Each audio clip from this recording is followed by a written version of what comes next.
Bonjour et bienvenue à nouveau dans ce webinaire de la Société Santé en français. Je suis Adam Berada, conseiller en relations publiques à la SSF comme on l'appelle chez nous, et je suis ravi de vous accueillir aujourd'hui ainsi que nos deux invités, le docteur Roch André Blondin et Madame Natalia Pérez du Collège Nordique. Je les présenterai plus en détail donc tout à l'heure, mais auparavant, laissez-moi vous dire quelques mots à propos de la Société Santé en français. Donc, la SSF est un regroupement national dynamique qui a pour objectif de promouvoir le développement de la santé en français pour les communautés francophones et acadiennes vivant en situation minoritaire au Canada.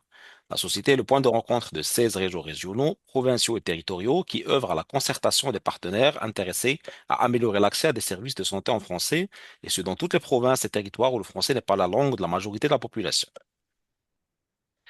La Société Santé en français reconnaît que ses bureaux à Ottawa sont situés sur le territoire traditionnel non cédé du peuple Anishinaabe-Algonquin, qui est présent en ces lieux depuis des temps immémoriaux. La société honore les territoires traditionnels sur lesquels son personnel et ses partenaires vivent, travaillent et se divertissent. Notre objectif à travers ces webinaires est d'offrir un meilleur accès aux nouvelles connaissances, de faciliter la prise de décision éclairée par les données probantes et de favoriser les interactions entre producteurs et utilisateurs de connaissances. Il convient de souligner que les initiatives qui sont présentées aujourd'hui sont rendues possibles grâce au soutien des réseaux de santé en français à travers le Canada, dans les régions où les projets sont basés, et ainsi qu'à l'appui financier du programme pour les langues officielles de Santé Canada, dans le cadre du plan d'action pour les langues officielles 2023-2028, protection, promotion et collaboration. Passons maintenant donc à nos deux panélistes. Nous avons le plaisir d'accueillir le docteur Roch-André Blondin de l'hôpital Montfort et Madame Natalia Pérez Pedraza, qui est conseillère pédagogique au Collège Nordique. Bonjour et bienvenue. Merci d'être avec nous aujourd'hui. Donc, une petite bio express pour nos invités. Commençons donc par Madame Nathalie Pérez Pedraza, pardon, qui est détentrice d'une maîtrise en didactique des langues et du français en langue étrangère et en seconde langue de l'Université de Poitiers. Elle enseigne le français depuis plus de 15 ans, tant dans le milieu universitaire que collégial. Elle intervient également dans la formation de formateurs et la formation linguistique sur objectifs spécifiques pour des professionnels de divers secteurs, en alliant rigueur et créativité dans sa pratique pédagogique. Elle est passionnée par la francophonie et la diversité de ses voix. Elle s'intéresse également à la conception pédagogique de ressources pour l'apprentissage du français, adaptées aux besoins des personnes apprenantes et centrées sur le développement de la compétence communicative interculturelle. Nathalie est convaincue que la langue favorise la compréhension mutuelle et elle en fait un vecteur d'ouverture et de dialogue. Bonjour Natalia et merci encore. Bonjour, merci. Le docteur Roch André Blandin, quant à lui, est psychologue-chercheur à l'hôpital Montfort et professeur à temps partiel à l'Université d'Ottawa. Fort de plus de 10 ans d'intervention et de recherche en prévention du suicide, il a notamment contribué à la création de contenus d'éducation psychologique de la plateforme suicide.ca. Il est aussi co-auteur de 4 formations en prévention du suicide développées par le ministère de la Santé et des Services sociaux du Québec dans le cadre de la Stratégie nationale de prévention du suicide 2022-2026, Rallumons l'espoir. Ses intérêts de recherche portent sur les pratiques cliniques innovantes en matière de prévention du suicide ainsi que sur le programme de thérapie autodirigée en ligne. Bonjour docteur, merci d'être avec nous aujourd'hui. Donc avant de vous passer la parole, je vais juste rappeler donc quelques règles de logistique à donc, notre public qui est sur mute donc automatiquement, mais vous pouvez quand même donc participer en posant donc des questions donc dans la boîte Q&A ou bien dans le chat donc de Zoom. Il y aura également donc un sondage interactif en cours de présentation. Et je tiens à vous rappeler donc que l'enregistrement de ce webinaire sera disponible sur le site de la Société Santé en français d'ici donc une semaine à 10 jours. J'arrête ici ma présentation et j'invite le docteur Roch-André Blondin donc à projeter la sienne. La parole est à vous. Super. Bonjour tout le monde.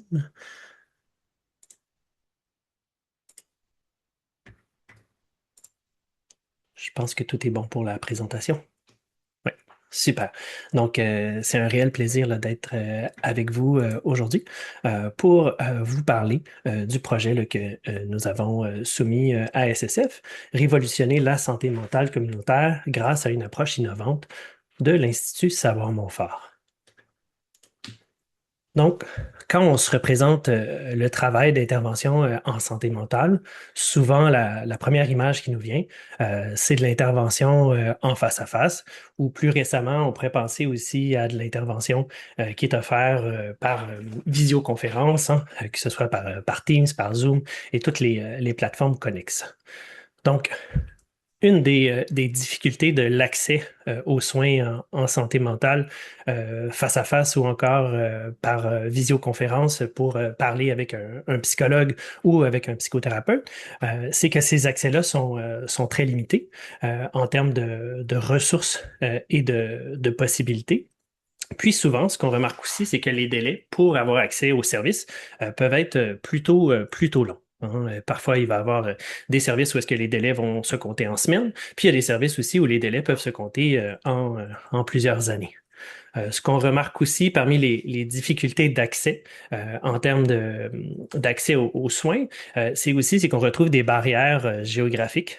Donc, on sait que les personnes qui vivent, par exemple, en milieu ruraux, en régions éloignées, vont avoir aussi plus de difficultés à avoir accès à des soins de santé mentale de qualité. Puis, toutes ces barrières-là et ces délais-là, ce qu'elles vont généralement occasionner, ben, c'est que souvent, ça va être plus difficile d'offrir des services de façon préventive aux personnes qui ont besoin de soins de santé mentale. Et souvent, leur état va s'être détérioré avant qu'on puisse leur offrir les services. Et c'est là ici que vient un peu l'idée de la clinique virtuelle Equilia, qui est une clinique d'auto-soins numériques en ligne qui est fondée sur des données probantes et qui présente différents programmes pour aider les gens à faire face à différents troubles de santé mentale ou encore à des événements de vie difficiles qui se présentent à eux et à elles. C'est une clinique qui est accessible 24 heures sur 24, 7 jours sur 7, dans le sens où les personnes qui utilisent la clinique virtuelle Equilia peuvent l'utiliser en autonomie, chez eux, à la maison, au rythme là, qui leur convient.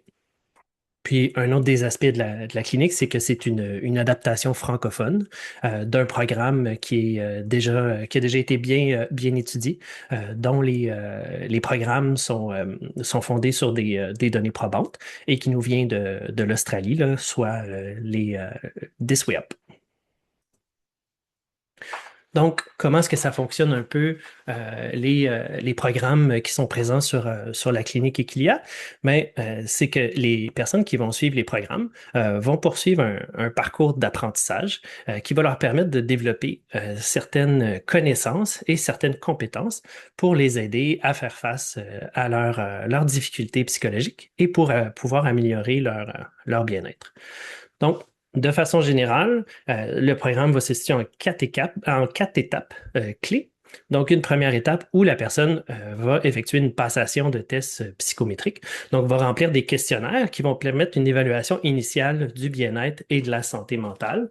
Puis ensuite de ça, vont repasser ces questionnaires-là au fil du temps qu'ils vont poursuivre les différents modules qui sont présents dans nos programmes pour voir un peu comment l'état de leur bien-être et de leurs difficultés va fluctuer à travers le temps. Cette passation de tests psychométriques-là nous permet aussi d'identifier quelles sont les personnes qui pourraient avoir besoin de soutien plus spécialisé. Et il y a des drapeaux rouges qui vont se lever pour les cliniciens lorsque les gens vont atteindre un certain seuil là, dans les questionnaires, nous permettant de pouvoir assurer la sécurité des gens qui entament les processus de parcours d'apprentissage sur la clinique Equilia. Donc, une fois qu'ils ont passé le test, les tests psychométriques, ce que les gens vont recevoir, c'est des leçons illustrées, qui vont prendre la forme de bandes dessinées, puis ça va leur donner des contenus éducatifs interactifs basés sur des données probantes, qui vont leur apprendre toutes sortes de stratégies pour faire face à leurs difficultés. Une fois que la leçon illustrée elle est terminée, il va y avoir ensuite de ça un résumé de la leçon qui va permettre de faire une synthèse des apprentissages et aussi d'approfondir certaines connaissances pour pouvoir aller encore plus loin dans le soutien là, de leurs difficultés.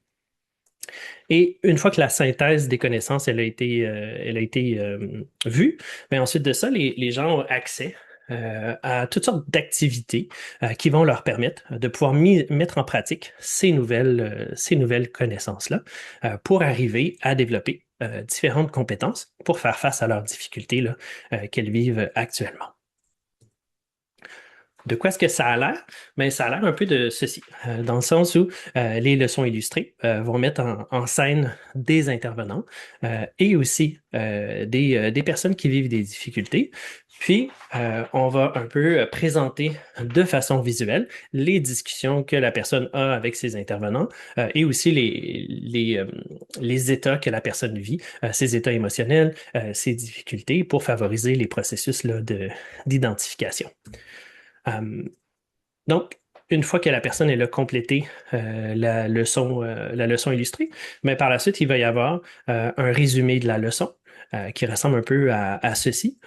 Puis, il va y avoir toutes sortes de contenus comme ça là, qui vont lui être présentés pour, par exemple, l'aider, dans ce cas-ci, de voir l'interaction entre ses pensées, ses sensations physiques, ses comportements, puis pour développer certains trucs pour faire face à ces difficultés.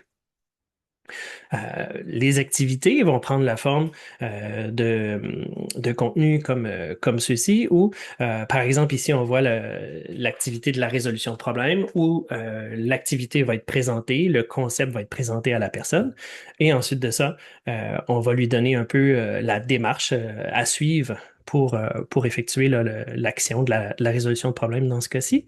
Et ensuite de ça, mais, il va y avoir les activités où la personne elle va pouvoir faire vraiment étape par étape les différentes étapes de la résolution de problème pour l'aider à développer cette compétence-là. Donc, dans nos programmes, il va y avoir plusieurs leçons qui vont suivre un peu ce parcours-là de leçons illustrées, résumé de leçons et ensuite de sa activité qui vont permettre à la personne de développer les compétences nécessaires pour faire face à la difficulté. Euh, donc, Parmi les programmes qu'on a de disponibles présentement, ben, on en a un, par exemple, sur l'anxiété et la dépression mixte. On en a un sur la pleine conscience pour l'anxiété et la dépression. Il y en a un les programmes qui sont à venir, il y a le programme sur l'insomnie, l'anxiété liée à la santé et sur la douleur chronique. Chacun de ces programmes-là est divisé entre 4 et 8 leçons. À travers ces différentes leçons-là, ben, il y a toutes sortes d'apprentissages qui vont être générés là, pour soutenir la personne. Et on tente vraiment de prioriser des programmes là, qui permettent de pouvoir soutenir les besoins les plus présents là, dans la communauté actuellement. Donc, quels ont été un peu les objectifs du projet qu'on a soumis à SSF? Bien entendu, c'est de pouvoir améliorer l'accès à des services de santé mentale en français. Tout à l'heure, on parlait des difficultés d'accès à des services de santé mentale. Hein, on sait que pour les francophones en milieu minoritaire, c'est encore plus difficile d'avoir accès à des services en santé mentale dans leur langue. Donc, ça a été vraiment une de nos priorités, bien entendu. Ensuite, l'objectif suivant, c'est de pouvoir renforcer la capacité des professionnels de la santé en milieu primaire et de pouvoir étendre nos partenariats. Donc, de pouvoir étendre nos partenariats et de pouvoir enfin rejoindre le plus possible de gens un peu à travers la province. Donc, on a voulu aussi, bien entendu, évaluer la faisabilité, l'acceptabilité et l'efficacité de nos programmes d'intervention pour s'assurer qu'ils répondent bien qu'on puisse générer des données probantes qui vont nous aider à prendre les décisions nécessaires pour améliorer les programmes, pour vraiment dans un effort de développement durable. Quelles ont été les retombées du projet? Ça nous a permis de faire une refonte de notre clinique virtuelle Equilia. Donc, de pouvoir améliorer l'expérience utilisateur, autant du côté des patients, des professionnels et des administrateurs. Parce qu'une chose qu'on sait, c'est que lorsque les personnes qui utilisent les plateformes numériques ressentent trop de friction, quand on parle de friction ici, on parle là, de devoir faire plein de clics pour se rendre, par exemple, à un endroit, souvent, ils ont plus tendance à moins utiliser ce type de plateforme-là. Donc, c'était super important pour nous d'améliorer l'expérience utilisateur parce que plus qu'on améliore l'expérience utilisateur, plus qu'on a de chances que les gens poursuivent dans les programmes qu'ils font avec nous. Bien entendu, on a voulu faire une mise à jour aussi au niveau de la cybersécurité. On n'a pas besoin de dire, mais la protection des données, c'est toujours un élément super important pour que les gens se sentent en sécurité dans l'utilisation d'une plateforme. Et ces normes de cybersécurité-là, ben, évoluent constamment avec le temps. Donc, il y a toujours un travail à faire là, à ce niveau-là. On a voulu aussi développer de nouvelles fonctionnalités pour les utilisateurs. C'est ce qui permet aussi d'améliorer l'expérience utilisateur et aussi de développer des parcours d'apprentissage qui sont plus efficients et qui sont plus aussi intéressants pour les personnes qui utilisent la plateforme.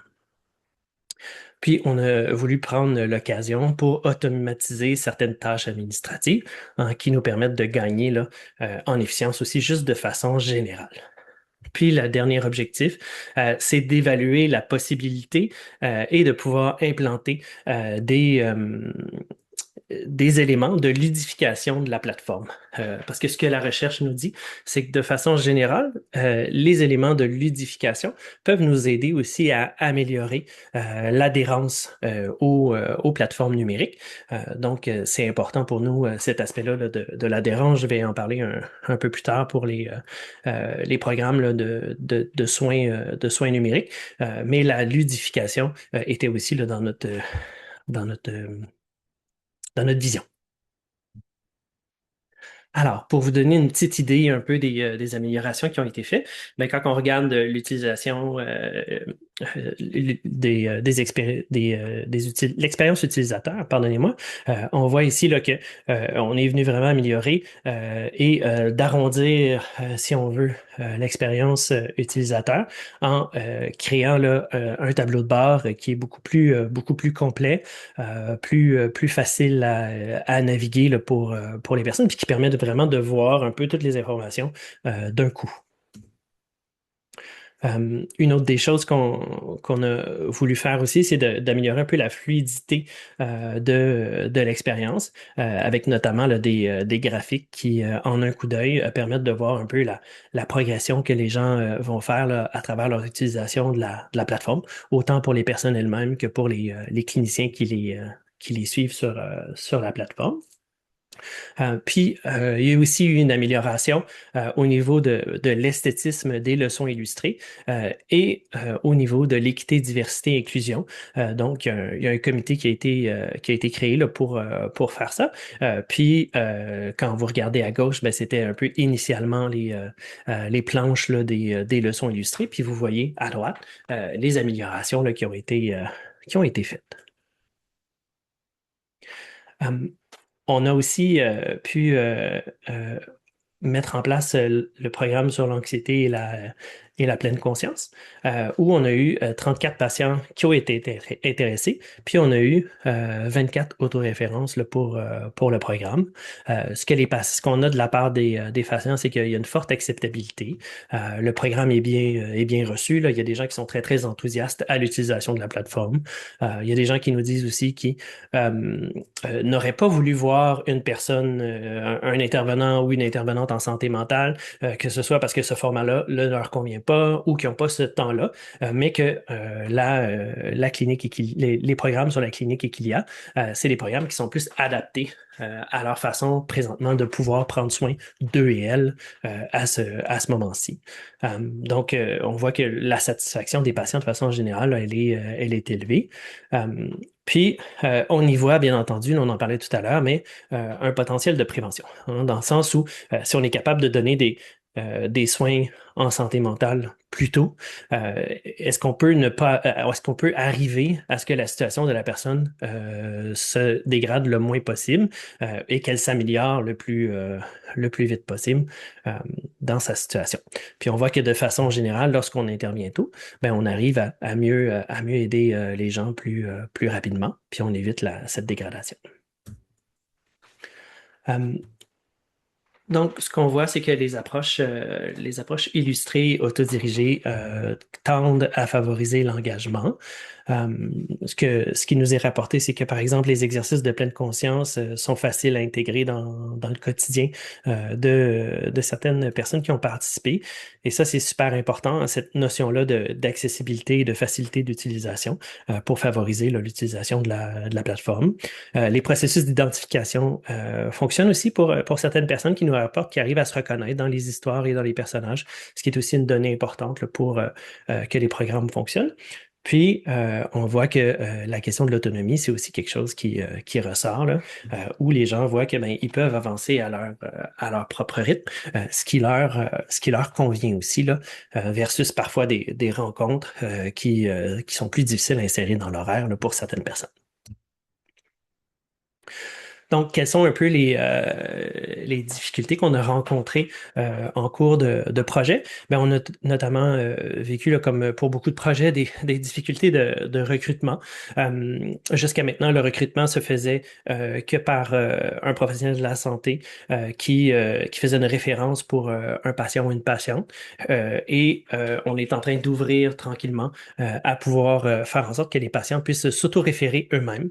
Donc, pour venir pallier à ces difficultés de recrutement-là. Ce qu'on a vu aussi, c'est que le type de référence qu'on recevait en termes de niveau d'intensité de la symptomatologie était plutôt restreint.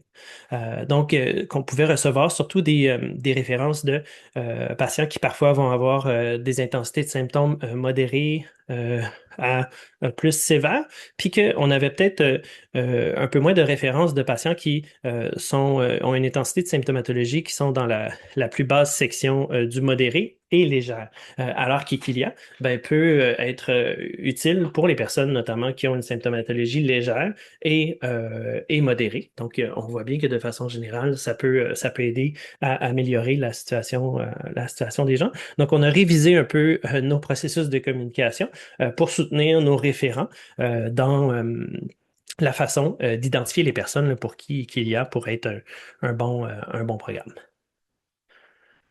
Donc, une autre des choses qu'on a notées, c'est que jusqu'à maintenant, les questionnaires se faisaient en dehors de la plateforme. Donc, c'est sûr, ça nous amène des défis là, au niveau de la complétion. Donc, il y a eu une intégration là, dans la clinique virtuelle. Puis, ce qu'on remarque aussi, c'est que pour certaines personnes, pas tous les participants, mais ce qui est noté, c'est qu'il y a une grande charge de lecture lorsqu'on fait les programmes de la clinique virtuelle qu'il y a. Donc, s'y apporte une grande charge, puis qui peut aussi peut-être venir jouer sur l'adhérence de certaines personnes à nos programmes. Donc, une des solutions qui a été réfléchie, c'est de pouvoir développer aussi de l'audio pour les programmes, permettant aux gens de pouvoir choisir entre un mode de lecture ou un mode audio pour consulter là, les programmes, ou encore un mode hybride là, de lire en écoutant, si c'est ça qui convient le mieux pour certaines personnes. Donc, on a voulu élargir là, les modalités. On a une belle équipe qui travaille de façon acharnée là, pour la clinique virtuelle Equilia. Donc, on a coordonnateur de projet, coordonnatrice de projet, évaluatrice de programme. On a un designer graphique aussi qui nous soutient. On a tout ça, on a beaucoup d'assistants de recherche là, qui travaillent avec nous pour nous soutenir. Donc, les fonds SSF nous ont notamment permis là, de pouvoir améliorer l'équipe. Puis, ben, où est-ce on veut s'en aller? Donc, dans nos prochaines étapes, on veut c'est vraiment favoriser l'intégration audio, donc de permettre là, les contenus accessibles en format d'écoute, euh, puis de façon à pouvoir réduire les barrières de lecture pour les personnes pour qui la lecture, c'est moins un médium qui les aide, ou encore des gens qui vont parfois avoir de la difficulté à retenir l'information en lisant, puis que c'est plus facile de retenir l'information si elle est écoutée. Donc, on veut vraiment élargir l'accessibilité. On veut aussi développer de nouveaux programmes, donc d'élargir notre offre clinique, de pouvoir développer des programmes qui répondent vraiment aux besoins de la communauté pour les différents types de problèmes de santé mentale que les gens de la communauté peuvent vivre, ou encore les différents types d'événements de vie difficiles là, qui peuvent vivre aussi. Euh, donc, de pouvoir développer là, tu sais, des expériences plus inclusives pour chaque personne qui utilise les programmes. Puis, bien entendu, ben, on veut favoriser une optimisation continue là, de nos programmes, tu sais, de favoriser l'amélioration itérative là, de la plateforme en continuant à développer des nouveaux programmes qui permettent de rejoindre plus de communautés, puis qui vont nous permettre d'élargir de notre clinique, puis développer des nouveaux parcours thérapeutiques adaptés.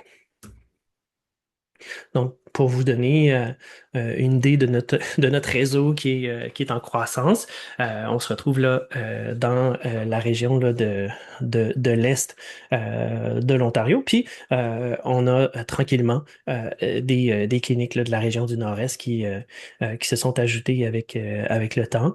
Puis, dans la région de Toronto aussi. Donc, de façon à pouvoir élargir la portée du programme. Et on est tranquillement en croissance là, de cette façon-là. Alors, qu'est-ce qu'on souhaite un peu pour l'avenir? Mais c'est d'arriver à poursuivre la modernisation de la plateforme, hein. Puis on le voit avec les innovations numériques, ben, cette modernisation-là, elle est comme un peu constante. Améliorer l'accessibilité, renforcer les capacités des professionnels, continuer à générer des données probantes pour continuer à nous améliorer de façon continue, puis offrir les meilleurs soins de qualité pour la population, puis de soutenir une vision pan-canadienne là, pour que le plus de gens possible puissent avoir accès à de beaux programmes en intervention numérique. Je vous remercie. Merci beaucoup, André, pour cette belle et très complète présentation. Donc, j'invite maintenant Natalia à projeter la sienne. Bonjour à tous et merci Adam. Oui, je vais vous partager ma présentation. Je vous remercie également de votre intérêt à ce webinaire. Je vais vous parler également d'une initiative en cours. J'ai eu l'occasion de participer à la conception de ce projet et cette année, en 2026, on a eu l'occasion de publier un grand produit de ce projet. Donc, je vous parle de Rendez-vous Nordique, santé et services sociaux.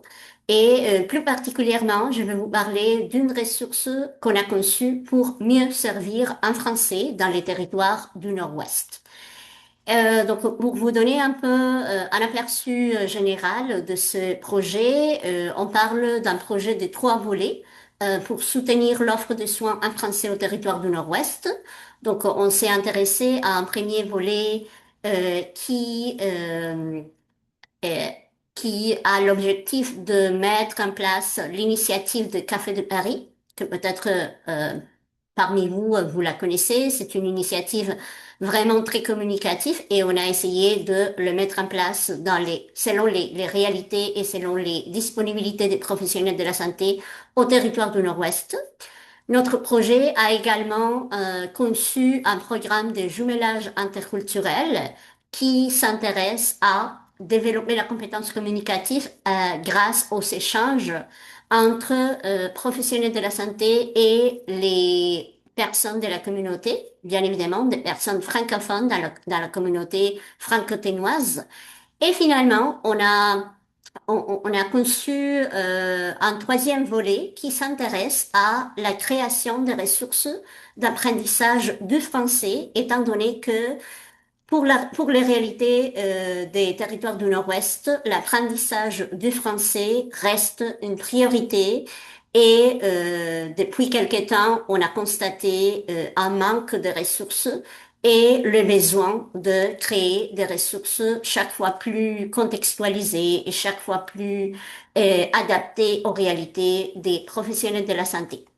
Alors aujourd'hui, je vais vous parler plutôt du troisième volet. Et plutôt, mon angle ou ma perspective sera plutôt du côté pédagogique, de mon expertise en enseignement et apprentissage, mais également grâce à un projet collaboratif derrière la conception de cette ressource qui nous inspire maintenant à nous poser des questions, à réfléchir sur ce qu'on a créé et également à proposer des questions pour la suite et pour des futures ressources qu'on aimerait créer pour le contexte des territoires du Nord-Ouest ou possible à adapter dans d'autres contextes. Alors, bon, ma présentation sera bon un peu interactive parce que j'aimerais également vous poser quelques questions, probablement que dans vos contextes particuliers, vous vous intéressez à créer des ressources. Alors, dans ce sens-là, j'aimerais également faire un petit sondage et échanger avec vous quelques idées et qui pourraient vous inspirer à la création de ressources d'apprentissage du français pour les professionnels de la santé. Bien évidemment, après les sondages, je vais partager avec vous les grandes lignes de notre ressource et vous allez voir peut-être comment vous pourriez les adapter à vos contextes ou peut-être quels sont les points ou les pistes d'amélioration de cette ressource. Alors, pour commencer, je vous invite à une petite question interactive. Ça va prendre 30 secondes, pas plus que ça, mais je vous invite vivement à y participer. J'ai une question pour vous. Je vous invite à scanner le QR. Ça sera trop rapide. Mais j'aimerais vous poser la question, quel est, selon vous, le plus grand défi des professionnels de la santé dans l'apprentissage du français? Si vous scannez le QR, vous allez trouver quelques options où vous pouvez vous exprimer s'il y a peut-être un autre défi qui euh, qui n'est pas dans la liste d'options, mais vous pourriez nous faire part de vos impressions et de vos défis également. Donc, je vous invite à y aller. Ça prend simplement quelques secondes et on va partager rapidement vos réponses et vos impressions. Donc, permettez-moi, je vais partager avec vous ce que vous pensez. Merci beaucoup. Vous êtes très rapide. Excellent. Donc, bon, on a déjà quelques réponses. Merci. Continuez à y participer. Merci. Je commence avec cette question, vraiment parce que c'était la question de départ de notre conception de la ressource. Et il y avait dans les territoires du Nord-Ouest, il y avait vraiment plusieurs défis de différentes natures, je dirais. Et on s'intéressait à un même objectif commun ou le même besoin, que c'était comment favoriser l'offre active au territoire du Nord-Ouest et comment mieux outiller les professionnels de la santé. Mais bien évidemment, c'est une question très large et on devait raccourcir ou cibler encore plus nos attentes et nos objectifs. Et voilà pourquoi on s'est posé la question, la même question que je vous pose aujourd'hui. Alors oui, merci pour votre participation. On voit bien que comprendre les patients, parler avec confiance, ce sont vraiment des défis prioritaire, on dirait, pour les professionnels de la santé. Mais il y a également d'autres petites tâches de la réalité des professionnels de santé qui exigent également une formation linguistique ou plutôt une confiance ou une aisance au moment d'interagir dans les contextes professionnels. Alors, on va garder ça en tête, comprendre les patients et parler avec confiance, parce que c'est justement deux aspects qui nous sont inspirés à commencer à planifier la ressource et commencer également à trouver des situations concrètes pour mieux placer les contenus de notre ressource. Alors, merci beaucoup pour votre participation. Je reviendrai avec une deuxième petite question plus tard. Mais c'est tout simplement pour illustrer que si on parle de la conception d'une ressource pour l'apprentissage du français, particulièrement pour les professionnels de la santé, il faut tenir en compte qu'il y aura plusieurs défis et qu'il faudra identifier ou peut-être prioriser quels défis on aimerait prendre en premier. Dans notre cas, et je vais vous partager, pardon, quelques questions de base, mais également quelques questions plus précises qui nous sont inspirées à la conception de la ressource. Alors, si on parle de questions de base, oui, on peut se poser la question sur les interactions, les défis linguistiques, quels sont les sujets ou les situations cliniques qui devraient être prioritaires selon les contextes des professionnels de la santé, selon le terrain, selon les conditions des centres de santé également. Et étant donné que on parle d'une perspective de formation linguistique, donc au Collège nordique, on offre également la formation linguistique pour les professionnels de la santé. Une question de base pour nous a été également quel format d'apprentissage serait le plus facile ou le plus efficace à intégrer selon les disponibilités horaires des professionnels de la santé. Ça, c'est toujours une question de base pour nous pour toutes les initiatives qu'on a mises en place. On se posait la question également sur les caractéristiques générales d'une possible ressource qui pourrait devenir utile, engageante pour les professionnels de la santé. Et bon, bien évidemment, les sujets des développements des compétences, plus particulièrement de la compétence communicative chez les professionnels de la santé, et comment s'assurer vraiment que la compétence est améliorée ou qu'il y a un petit avancement chez les professionnels de la santé dans sa compétence communicative. Alors, ce sont des questions de base que oui, peut-être à n'importe quel moment on peut se poser si on a l'intention de créer une ressource très spécifique pour les professionnels de la santé. Bien évidemment, il y a d'autres questions qu'on peut se poser. Aujourd'hui, j'aimerais partager avec vous trois questions qui nous sont inspirées à concevoir la ressource que je vous présente maintenant. On parle de la ressource qui s'intitule Rendez-vous nordique santé et services sociaux et rédigée et conçue en collaboration avec la Société Santé en français, avec les soutiens financiers de Santé Canada, dans le cadre du plan d'action pour les langues officielles 2023-2028. On a réussi à concevoir alors un ouvrage flexible, engageante et durable parce que il s'agit d'une ressource qui contient 6 chapitres. Le chapitre 1 et le chapitre 2 vont présenter plutôt des expressions de base, des vocabulaires très simples et très précis pour commencer à se familiariser avec la langue. Donc, on imagine un public cible plutôt débutant, un apprentissage de la langue au niveau débutant.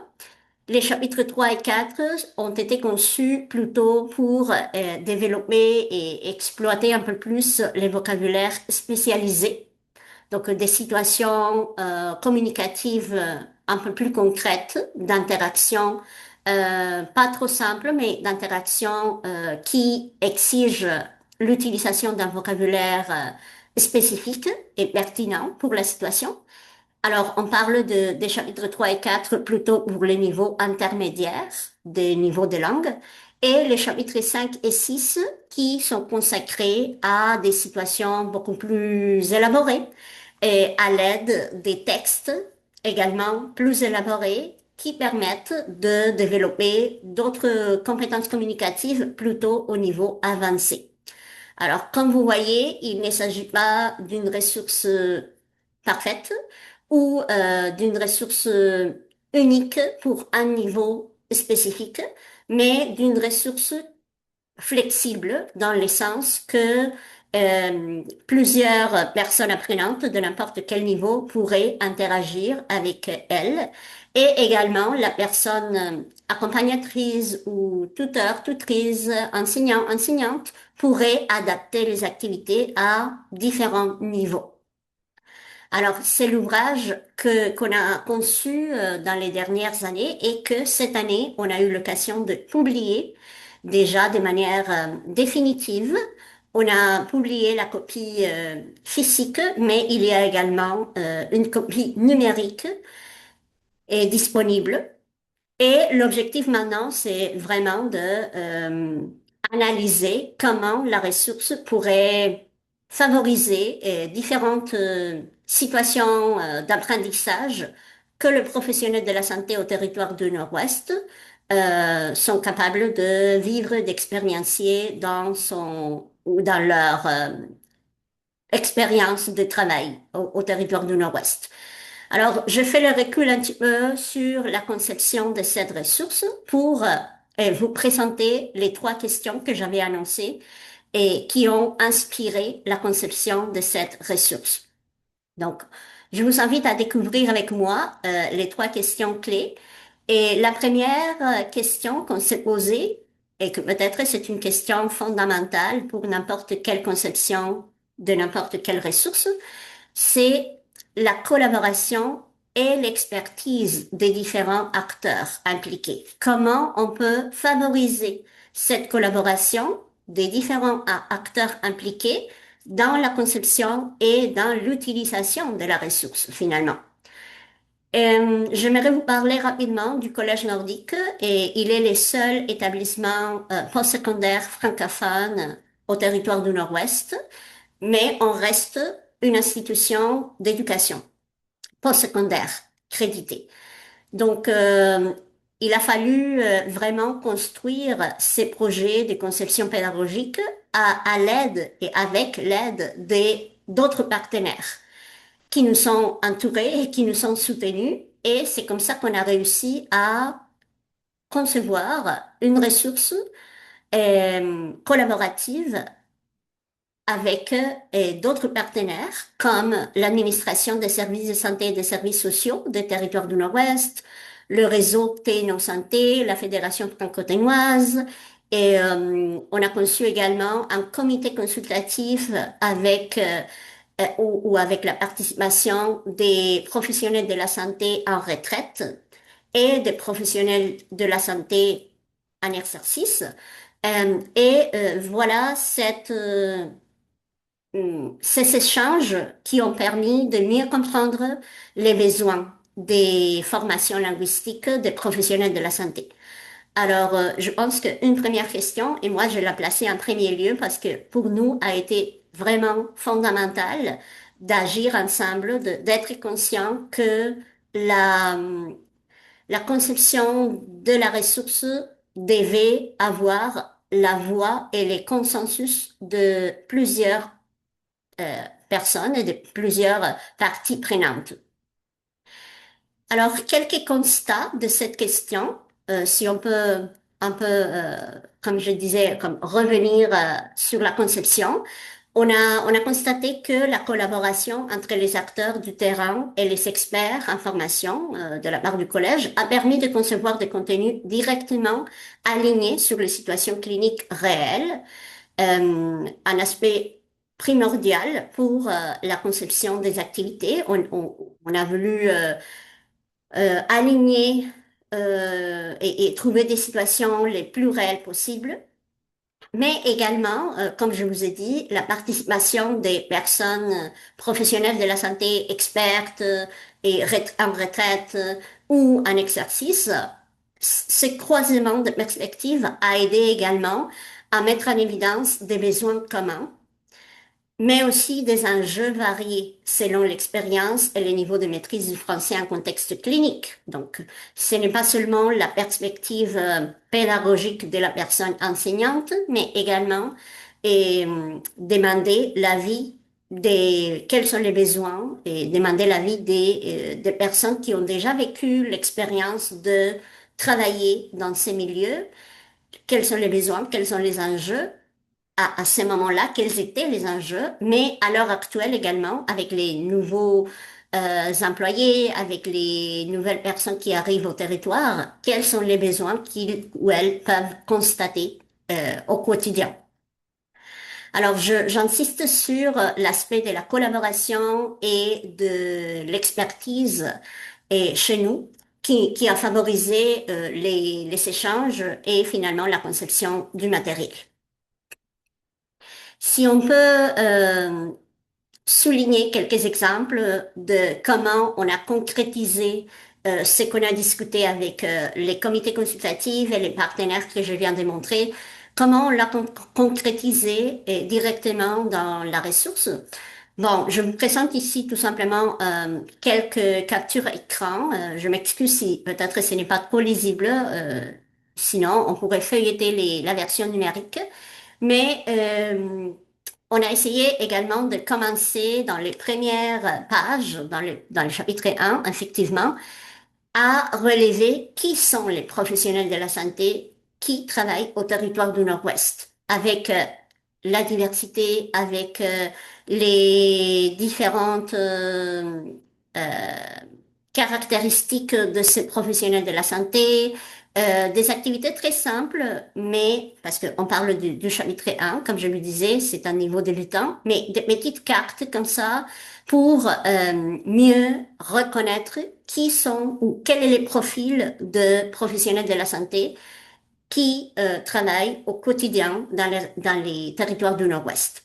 Alors, ce type d'activité comme carte d'identité, petit texte, petite présentation également, et comme je vous présente ici un deuxième exemple de l'activité numéro 2, on a essayé de relever l'importance de travailler en équipe et pas une équipe dans une autre organisation, mais une équipe multidisciplinaire dans le contexte de la santé. Alors également l'objectif de souligner la diversité des profils et la diversité d'expertise.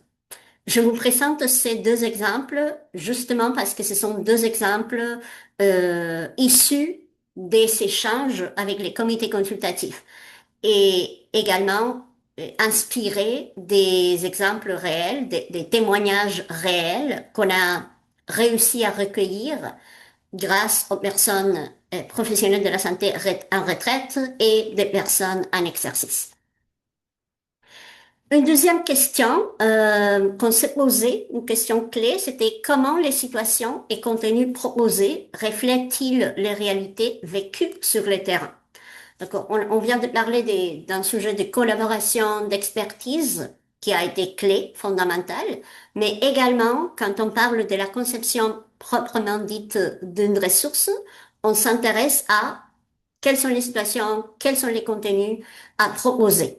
Pour nous, dans les réalités des territoires du Nord-Ouest, c'est une question fondamentale de reconnaître les réalités vécues sur le terrain.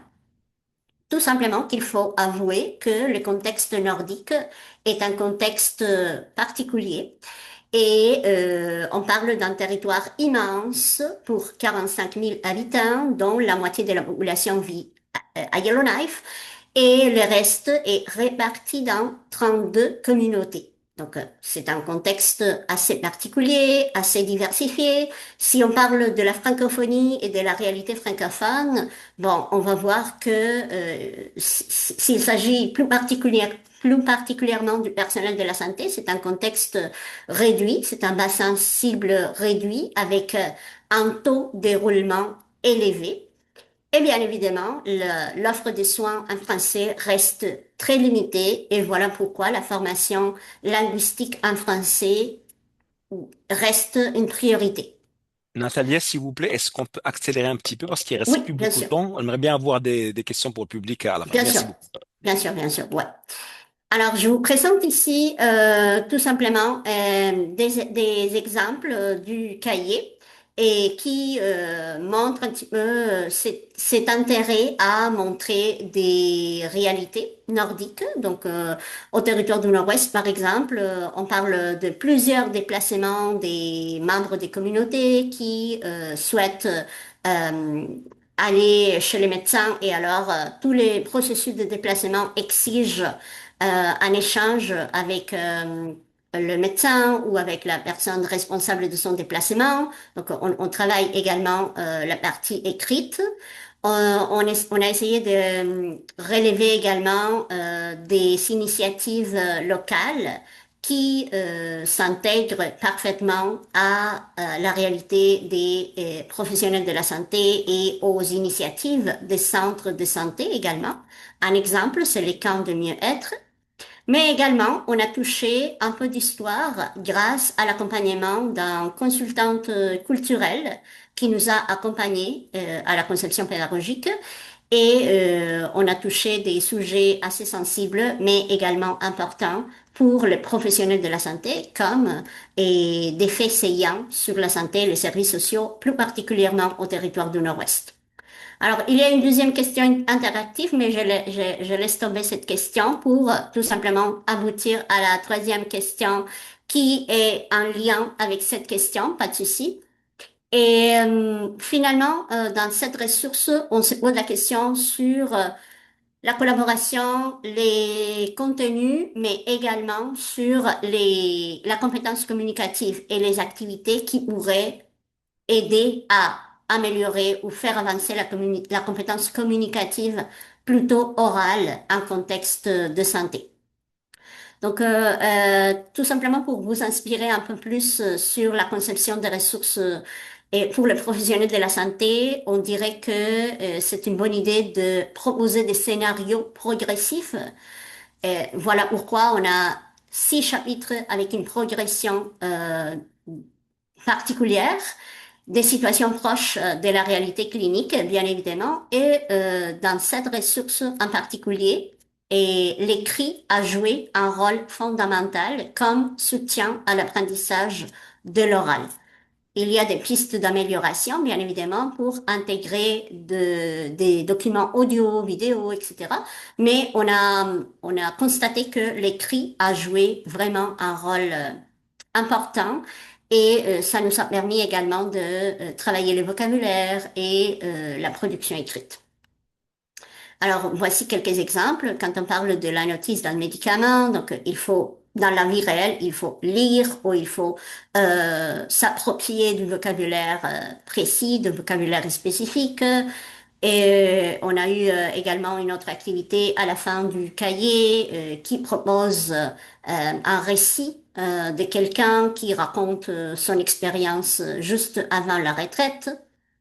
Et bon voilà, à partir de ces 3 questions que je vous ai présentées rapidement, on a constaté que la conception d'une ressource d'apprentissage pour les Français, pour les professionnels de la santé, exige plusieurs perspectives, pas seulement pédagogiques, mais bien évidemment professionnelles, scientifiques, techniques, mais également chez nous, le côté culturel a été très très fort et on a pris en compte la consultation d'une personne autochtone pour s'assurer de la véracité des choses qu'on aimerait ou qu'on voulait proposer.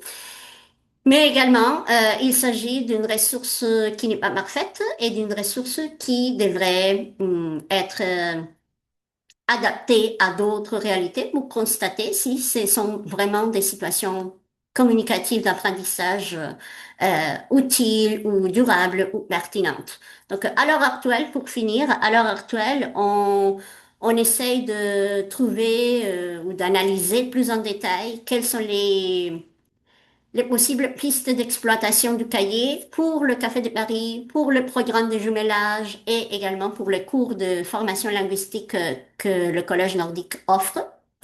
Et bien évidemment, s'inspirer d'autres initiatives comme aujourd'hui le programme Equilia ou d'autres initiatives qui pourraient, dans un futur, inspirer des nouvelles ressources pas trop contextualisées, mais plutôt adaptables, qui pourraient être adaptables à d'autres contextes. Donc, merci de votre attention. Je m'excuse si je n'ai pas encadré toute la présentation dans le temps prévu, mais merci de votre attention et je reste à votre écoute si vous avez des questions. Merci, Adam. Merci beaucoup, Natalia. Alors, pour les personnes donc, qui veulent rentrer plus en détail donc, pour la présentation, elle sera disponible aussi avec l'enregistrement donc, du webinaire. Euh, on a déjà une question donc, dans le public, justement pour Natalia, si tu peux revenir. Oui, Alors, bien est-ce sûr, que cette avec ressource plaisir. pourrait aussi être utile dans les autres provinces du Canada? Oui, et en fait, même si la ressource a été conçue avec des réalités très particulières, il y a des activités, il y a des chapitres qui sont tout à fait adaptables à d'autres provinces.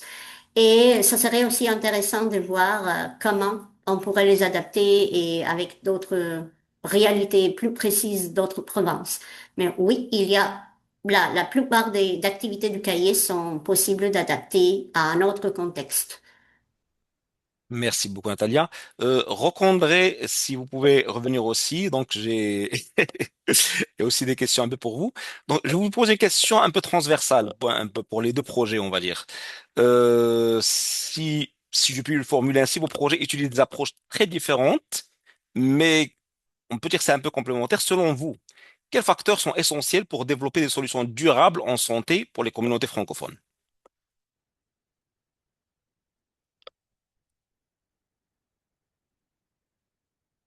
Je vous laisse répondre. Recondré, on n'entend pas. Ah, je suis désolé. Je peux Il n'y y a pas de aller. souci. Je pense qu'il y a assurément un des éléments qui est super important, qui est d'assurer la pérennisation des financements pour ces initiatives-là.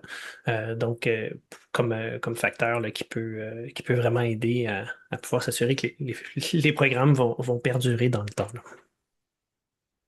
Très bien. Natalia, aimeriez-vous rajouter quelque chose? Ouais, j'ajouterais peut-être un concept que j'ai relevé dans la présentation et c'est la collaboration. Donc, l'effet d'agir ensemble, je pense que c'est un facteur clé pour la réussite des projets.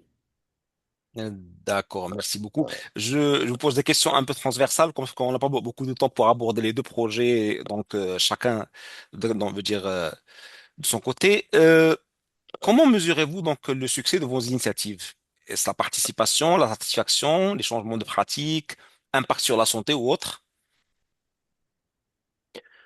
Ben, je pense que de notre côté, il y a différentes variables qui sont importantes à considérer, là. Donc, assurément, une des variables super importantes, c'est est-ce que les gens se sentent mieux en utilisant les programmes?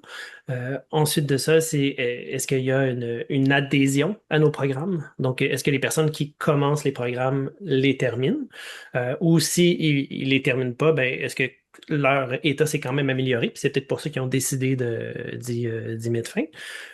Puis, est-ce qu'on est capable d'aller chercher une variabilité dans la population qui ont le goût d'avoir accès au programme-là, que ce soit en tranche d'âge, d'appartenance à différentes communautés. Donc, ça aussi, c'est des variables qui sont importantes là, pour le succès pour mesurer le succès de nos programmes. Merci beaucoup. Natalia, de votre Et côté?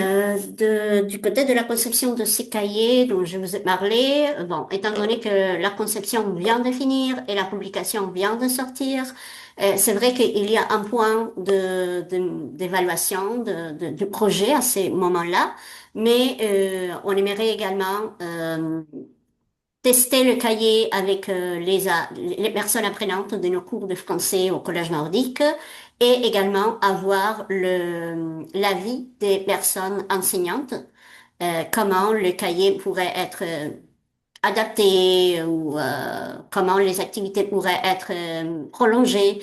Je pense qu'on va commencer une étape intéressante de mesurer l'efficacité du cahier.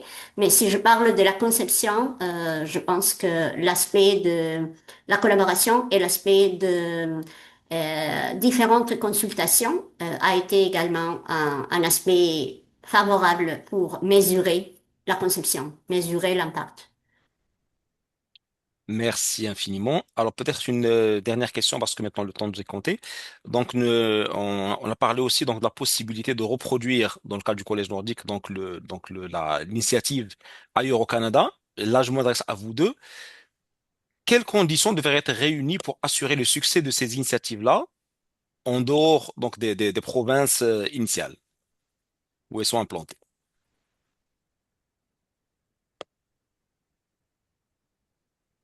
je vais faire du pouce sur ce que ma collègue a dit tout à l'heure, mais je pense que euh, si on veut que ce soit un succès, je pense que tu sais, la collaboration va être super importante.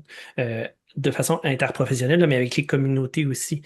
Parce qu'il n'y a pas de projets qui sont one size fits all, si on veut, là, qui correspondent à l'ensemble des populations. Donc, c'est toujours important de garder en tête l'adaptabilité du projet, puis c'est de s'assurer que ça répond vraiment aux besoins des différentes communautés, puis de pas laisser nos billets là, prendre le devant, là, tu sais, mais de prendre le temps de bien faire des analyses qui nous permettent de bien identifier ces besoins-là là, avant de dire, ben, tu sais, mon programme, je pense qu'il est bon pour les autres, là. On ne le sait pas, là. Donc, de pouvoir les faire en co-création, ces projets-là, là. Oui, Merci j'ajouterais tout beaucoup. simplement que l'analyse des besoins, c'est clé pour bien répondre aux besoins de la communauté, aux besoins des professionnels de la santé, même s'il y a déjà des initiatives précédentes qui pourraient vous inspirer. L'analyse concrète et très contextualisée, c'est la meilleure manière de voir si c'est faisable ou qu'est-ce qu'on peut adapter de telle ou telle ressource. Merci beaucoup. Alors peut-être une dernière question de Madame Céline Boss, qui est plutôt sur le projet Equilia, qui nous demande est-ce qu'Equilia pourrait être utilisé auprès des jeunes étudiants du secondaire comme plateforme scolaire? Euh, la réponse rapide, c'est ça pourrait être possible. C'est en étude là, présentement la possibilité là, d'aborder la tristesse, les inquiétudes. Donc tout à fait là, dans le sens où c'est pas disponible sur Equilia à ce moment-ci, mais ce type de programme-là existe. Donc ça veut pas dire que ce serait impossible pour le futur de d'aller dans ce sens-là. D'accord. Donc, nous arrivons malheureusement donc, à la fin de cette séance. Merci encore, docteur Ocondré Blondin et à Madame Natalia Pérez Pedraza. Donc, je vous rappelle que l'enregistrement donc, de ce webinaire sera disponible dans très peu de temps en fait sur le site de la Société Santé en français, ainsi que les présentations donc, de nos deux panélistes. Merci encore de votre participation et à la semaine prochaine pour un autre webinaire de la Société Santé en français. Merci à toutes, à tous et au revoir. Plaisir, merci. Merci, au Au revoir. revoir.